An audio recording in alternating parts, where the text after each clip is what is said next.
Le damos la más cordial bienvenida a un nuevo capítulo de Hablemos de Justicia. Inauguramos hoy, 30 de julio, un nuevo ciclo, una nueva etapa de este programa del canal de televisión del Poder Judicial que busca dialogar durante cerca de 20 minutos sobre temas de interés de la Administración de Justicia y de los ciudadanos. Como ven, ya no estamos en el Salón de Honor de la Corte Suprema, estamos en un set virtual. Estamos en un formato distinto en donde el mayor protagonista, ¿quiénes lo tienen? Lo tienen los usuarios, los ciudadanos que a través de las redes sociales del Poder Judicial realizan todas las consultas que temen sobre este tema.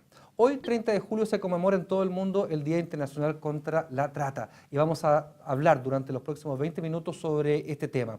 Los invito a ver una nota introductoria para luego presentarles a las invitadas de este capítulo y dialogar por 20 minutos sobre la trata de personas.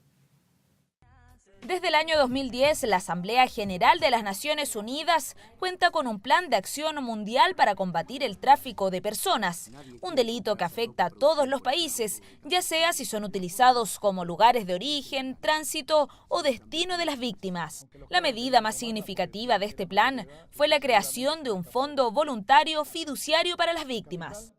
3 años más tarde, la Asamblea volvió a reunirse para evaluar los avances y desafíos en esta materia. En esta instancia se aprobó una resolución que designó el 30 de julio como el Día Mundial contra la Trata. La conmemoración busca crear conciencia sobre la situación de estas víctimas y así proteger sus derechos. A la fecha, Chile no cuenta con informes estadísticos que especifiquen la frecuencia de este delito ni las regiones que más frecuentan este tipo de prácticas delictivas. Sin embargo, en septiembre de 2016, un informe emitido por el Departamento de Estados Unidos asegura que a nivel gubernamental existe un reconocimiento de la trata de personas y que Chile cumple con las normas mínimas para su penalización. Estamos de vuelta. La trata de personas es el delito que vamos a analizar hoy y la influencia que tiene en nuestro país. Les quiero presentar a las dos invitadas de este capítulo. Verónica Encina, magistrada y actual juez suplente del tercer juzgado de garantía de Santiago. Muchas gracias. Gracias a ti. Y también Marlene Velázquez, abogada de la Unidad Jurídica Judicial del Instituto Nacional de Derechos Humanos. Lo mismo, muchas gracias por estar acá. Buenas tardes. Magistrada, quiero partir con usted preguntándole finalmente la definición del delito de trata de personas. El delito de trata de personas consiste en aquel que mediante violencia, coacción, abuso de poder, abuso de cualquier situación de vulnerabilidad o engaño, traslada, recibe, acoge a una persona con fines de explotación, en términos generales. Además, estos fines de explotación, la ley establece que pueden ser específicamente de tipo sexual, pueden ser de tipo de prestación de cualquier tipo de servicio, esclavitud o cualquier otra actividad semejante a la esclavitud, e incluso para también la obtención de órganos físicos, digamos. ¿Ya? Cualquiera de esas actividades que en definitiva propenden a obtener esa actividad, pero a través del abuso, de la vulnerabilidad de la otra persona, sea por engaño o por coacción, constituye trata de personas. Perfecto. Como les contaba al principio, este nuevo modelo de Hablemos de Justicia tiene que ver mucho con la influencia de los usuarios de redes sociales, de los ciudadanos que preguntan. Los quiero invitar a ver la primera pregunta que recogimos desde las redes sociales del Poder Judicial.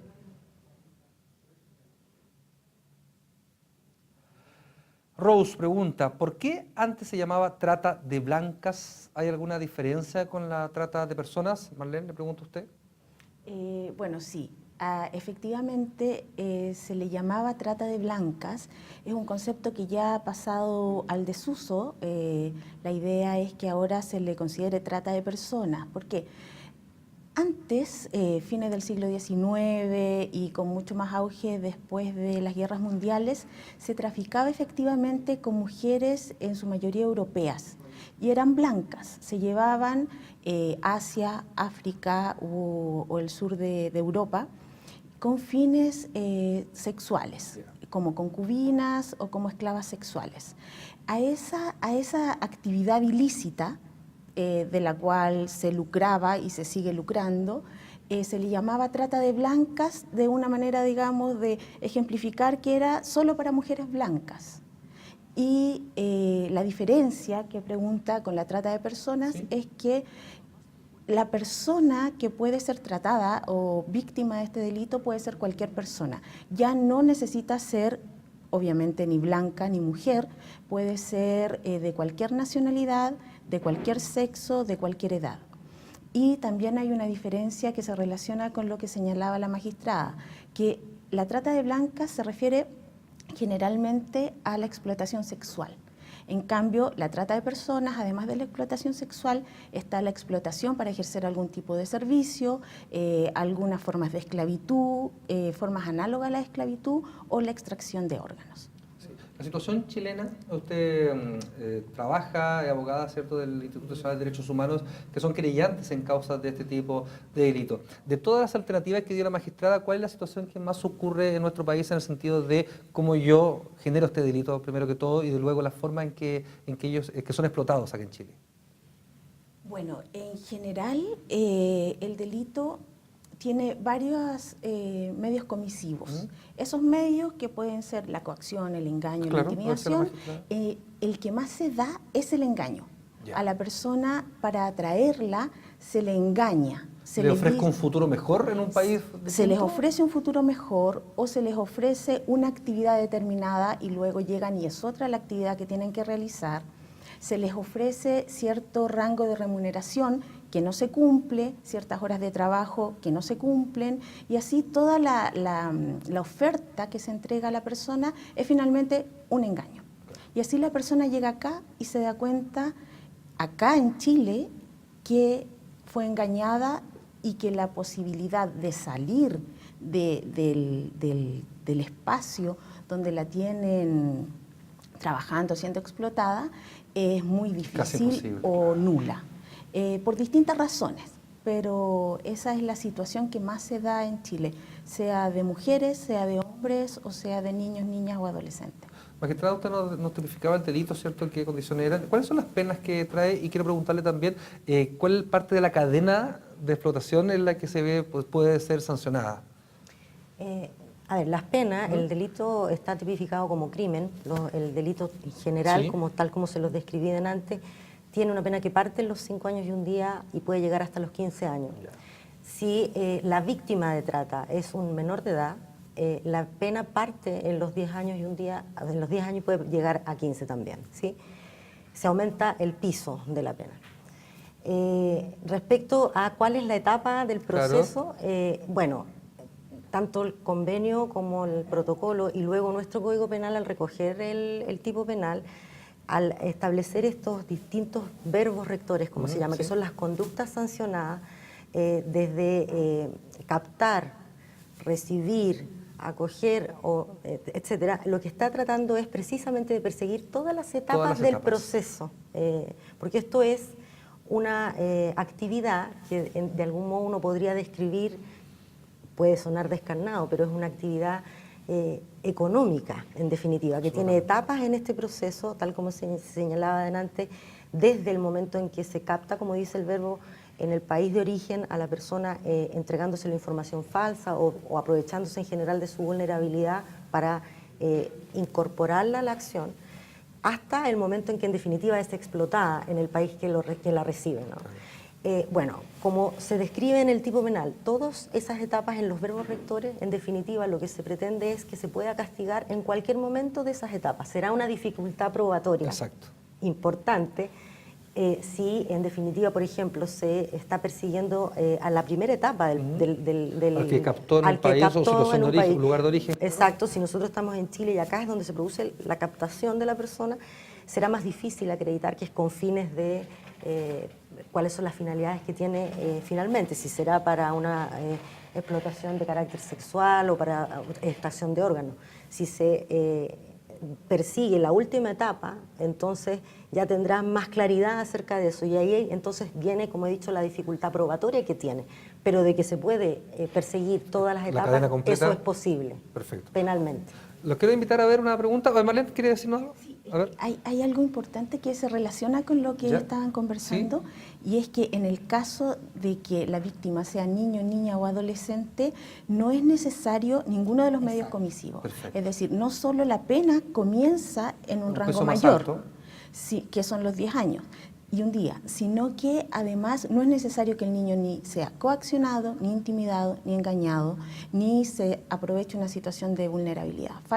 Basta con que el niño, niña o adolescente sea captado sacado o de su lugar de trasladado origen. Perfecto. y finalmente con una finalidad de explotación sexual Explotación, o la claro. que sea, porque no es necesario que se cumpla la finalidad, solamente es necesario que se produzcan la captación, el traslado, el acogimiento con la finalidad, no necesariamente debe cumplirse finalmente. Perfecto. Las invito a ver una nueva pregunta de redes sociales.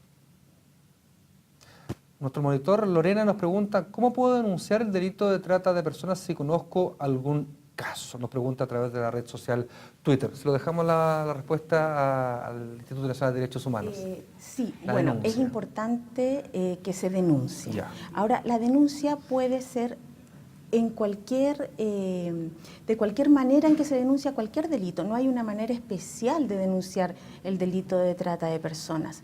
Hay sí una brigada especializada en la PDI que se dedica a la trata de personas y generalmente cuando las personas saben hacen la denuncia ahí. Pero basta con que hagan una denuncia en Carabineros, en la Policía de Investigaciones o donde sea, si ven o detectan un hecho que pueda ser constitutivo de trata de personas. Perfecto. Vamos a una nueva pregunta de redes sociales.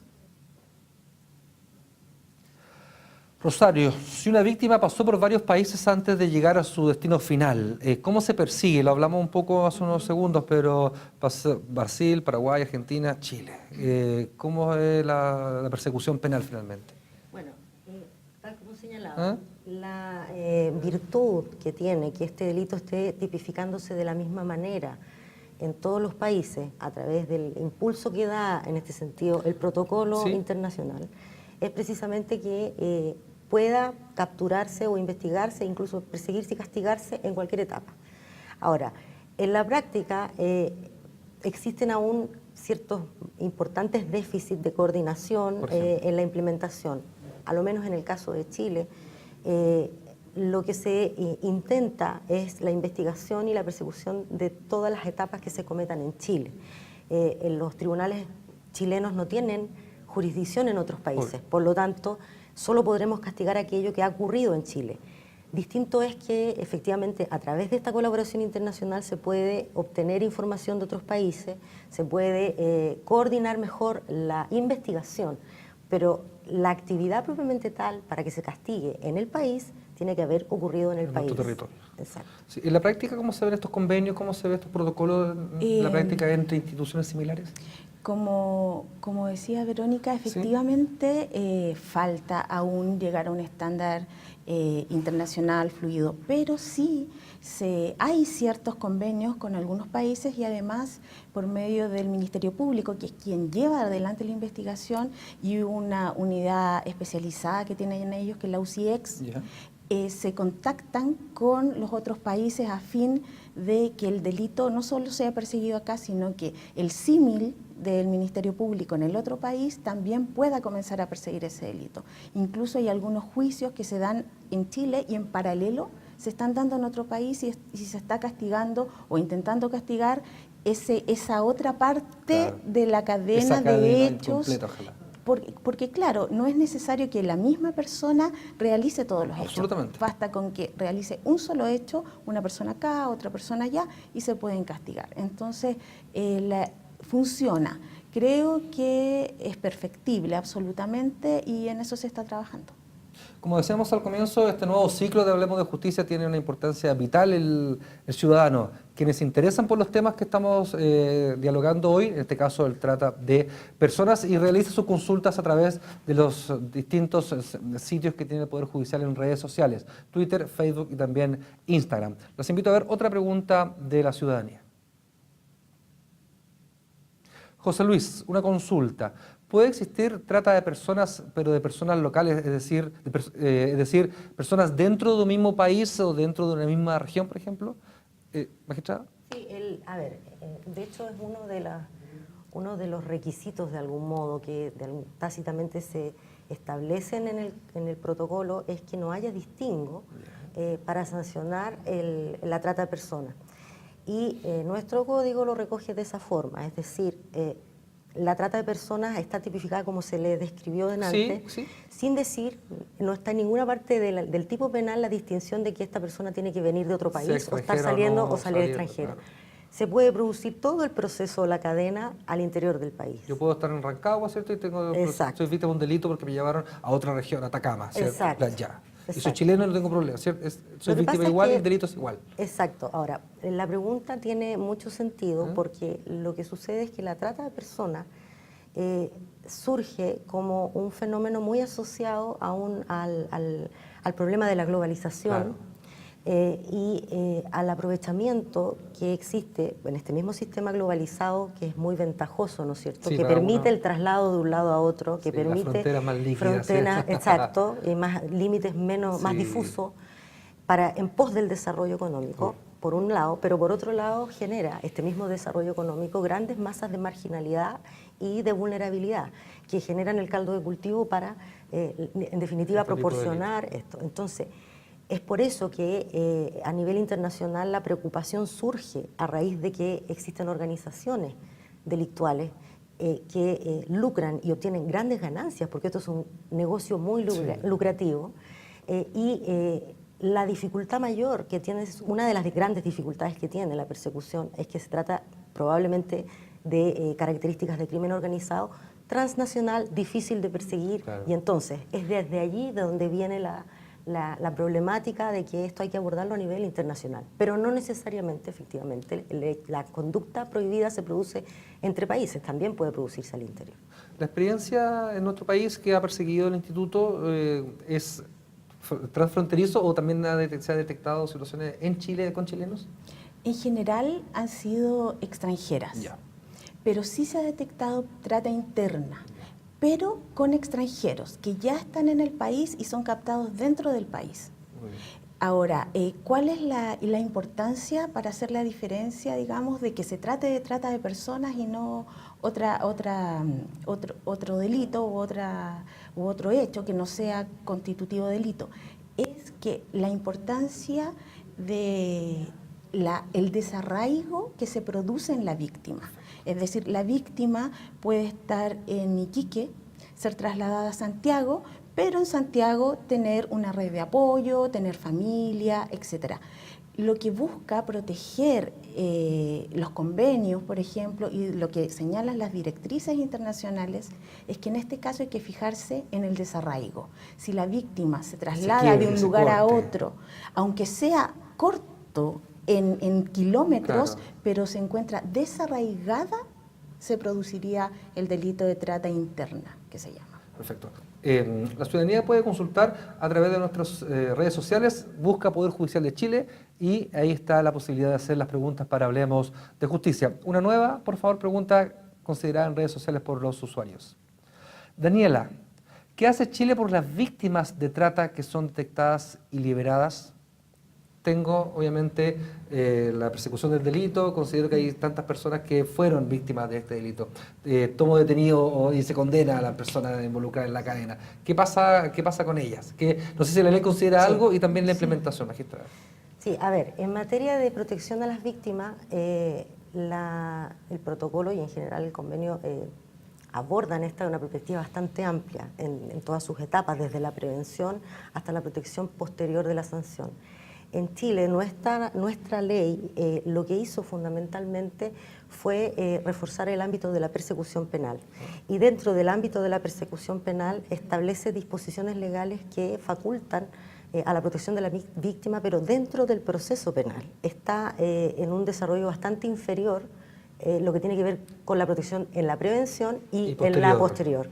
¿Y en qué consiste? Fundamentalmente es bien simple. La protección durante el proceso penal es que establece explícitamente la facultad del Ministerio Público y la obligación del Ministerio Público de arbitrar todas las medidas de protección de la víctima y dice, porque esta es una regla general, ¿no? Sí. El Ministerio Público siempre tiene a su cargo la protección de las víctimas en general, de cualquier delito. Claro. Pero en este caso dice, teniendo en especial consideración a su especial condición de vulnerabilidad.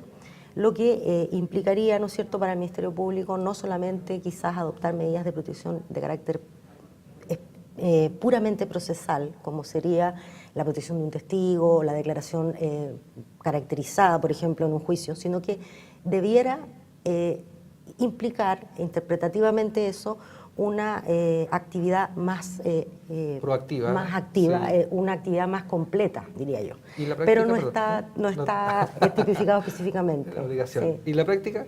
En la práctica, bueno, está establecido en los tratados internacionales en la protección de las víctimas y su reparación. Ahora, el Alto Comisionado de Derechos Humanos de la ONU ha señalado una serie de directrices donde recalca la protección que se le debe dar a la víctima y idealmente reparación que se le debe dar a la víctima. Eso se ha recogido por nuestro país y existe en Chile una mesa intersectorial de trata de personas que justamente ve, entre otros temas, este tema. La Mesa Intersectorial de Trata de Personas se estableció en el año 2008. Desde ahí que distintos ministerios que la componen se reúnen y asesoran en cuanto a el delito de trata de personas. Y una de las subcomisiones específicamente se trata de la protección de las víctimas. Ahora, en esta mesa no solamente participan entes del Estado, ministerios, etcétera. El Instituto Nacional de Derechos Humanos también es parte de esta mesa, sino que también la sociedad civil. Y esta mesa, en específico, esta subcomisión de víctimas, elaboró un protocolo para la protección de las víctimas, que es lo que busca, busca muchas cosas, pero fundamentalmente la coordinación de todos los entes para que la víctima no quede en la desprotección. Hay varias cuestiones sí, que pero son... en la práctica quiero preguntarle, ¿qué pasa si yo tengo una persona que viene de un país, incluso que puede hablar una lengua distinta al español y queda absolutamente desarraigada porque esa era la característica del delito? ¿Qué pasa con ella? En la práctica, como primera medida, no se le puede sancionar ni detener de ninguna manera por estar ilegalmente en un país o por incluso haber participado de los hechos, siempre y cuando lo haga coaccionado como víctima. Ahora, también se les entrega alojamiento, se les entrega alimentación, se les entrega salud, ya sea psicológica, física. La idea es que ellos puedan tener una etapa de reflexión y tranquilidad después de los hechos que han sucedido, porque en general, en la práctica en Chile, los delitos que se han perseguido de trata de personas son de víctimas que han escapado y han denunciado. Entonces son situaciones de tremendo impacto emocional para ellas. Y tienen que tener apoyo psicológico y estos periodos de calma, digamos. Y en eso se les apoya. Ahora, todo esto es a raíz de distintas coordinaciones con entes del Estado y también la sociedad civil. Ahora, también se les entrega apoyo en cuanto a que si la víctima quiere quedarse en Chile, se les entrega visa también. No es necesario que ellos se devuelvan a su país si es su intención quedarse. Sí, solo agregar que también en materia de protección de víctimas a nivel procesal penal se ve reforzada esta facultad del Ministerio Público cuando la víctima es menor de edad. Por cuanto ahí la ley establece que los organismos encargados de la protección de menores de edad, particularmente el CENAME, por ejemplo, no lo menciona, pero cualquier organismo encargado de aquello a nivel público debe facilitar el acceso de estas víctimas menores de edad a todas las prestaciones sociales que se encuentran disponibles. Y eso a través, digamos, está coordinado a nivel legal, que eso es lo importante, a través del Ministerio Público. Entonces, quizás solamente agregar que si bien existe esta mesa, el avance legislativo que aseguraría, ¿no es cierto?, toda la protección posterior de las víctimas, salvo en algunos aspectos mencionados que sí están a nivel legal, no están consagrados, y en eso sí hay a juicio mío, digamos, hay un déficit a nivel legal. Sí. En el ámbito procesal penal se cumple con el estándar internacional, eso sí. Sí, y está muy por debajo, digamos, del estándar lo que es la reparación de las víctimas. Eso, efectivamente, hay legislación que habla de los bienes de los tratantes, etcétera. Se pueden tomar, se pueden congelar para que luego las víctimas tengan su reparación. Pero ¿qué sucede? En la práctica, las víctimas no son representadas por ningún abogado. Nosotros como querellantes particulares somos querellantes institucionales, por lo tanto no tenemos la representación de la víctima. Y abogados que tengan la representación de la víctima de manera particular, que ellos puedan luchar por los intereses de la víctima y efectivamente una reparación de tipo pecuniaria, por ejemplo, es muy difícil ver esto. Algunas ONGs han podido tomar algunas representaciones, pero ha sido muy difícil ver a víctimas con sus derechos representados efectivamente en el juicio y persiguiendo una reparación. Entonces, no obstante que la ley establece que ellas tienen derecho a la reparación y pueden demandar tanto en el juicio penal como después, posteriormente, en un juicio civil, eso en la práctica no se da porque las víctimas no tienen acceso a estos abogados en la generalidad de los casos. Para ir terminando este programa, Hablemos de Justicia en este Día Internacional de la Trata de Personas, quiero aterrizar un poco más y ver la situación de Chile a través del Instituto Nacional que, como decía usted, son querellantes. ¿Cuáles son las zonas en que se ha detectado mayor cantidad de vulneraciones sobre estos delitos y la explotación tiene referida a qué? Hablábamos del origen sexual, pero en la actualidad en Chile, ¿cómo se explota a las personas que vienen bajo este delito? Bueno, en general las regiones que tienen más casos de trata de personas es la región metropolitana, la sexta y la séptima región. Ahora, los casos en Chile se han dado de trata para explotación de tipo laboral y también de explotación sexual. Las víctimas son mucho más altas en la trata que es para servicios de tipo laboral. Muchas más víctimas están en ese ámbito y muchos más hombres. De hecho, del universo de víctimas de trata de personas, el 58% son hombres y el 42% son mujeres. Pero cuando hablamos de trata de explotación sexual, el 100% son mujeres. Y la trata de explotación sexual está en muchas regiones, no es que se concentre en estas regiones que yo menciono, porque ahí está el número entre laboral y sexual. Entonces, hay varias variantes, digamos, para ver estadística.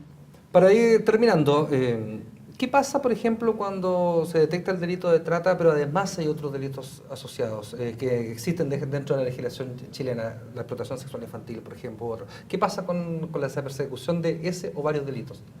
Bueno, ahí nos vamos a encontrar con la situación que ocurre normalmente cuando se está investigando cualquier tipo de delito que puede configurar, concurrir con otro. Claro. Pero particularmente ocurre cuando se trata de actividades de este tipo que involucran muchas personas y una complejidad de relaciones humanas. Ahora, en eso el Código Penal establece reglas que son de aplicación general y que en este caso no hay una excepcionalidad. En general podrían concurrir otros delitos, podría haber privaciones de libertad, podría haber secuestros, podría haber otras circunstancias. Y ahí, en definitiva, en general, en términos generales, cuando se trata de delitos de penalidad alta, el Código Penal resuelve con la especificidad de la conducta, en este caso si hay trata, y además la especialidad del delito por su gravedad y por la pena asociada, probablemente vamos a terminar inclinándonos por aplicar el delito de trata. En el caso de los menores, además, está específicamente, incluso el delito de trata podría decirse que está calificado, lo que señalaba, sí, ¿no es cierto?, Marlene, en el sentido de que no es necesario siquiera la violencia o la coacción o el abuso de confianza, basta con que se configure la situación y el delito en este caso además se sanciona con una pena mayor, que va de los 10 años y un día a los 15 años.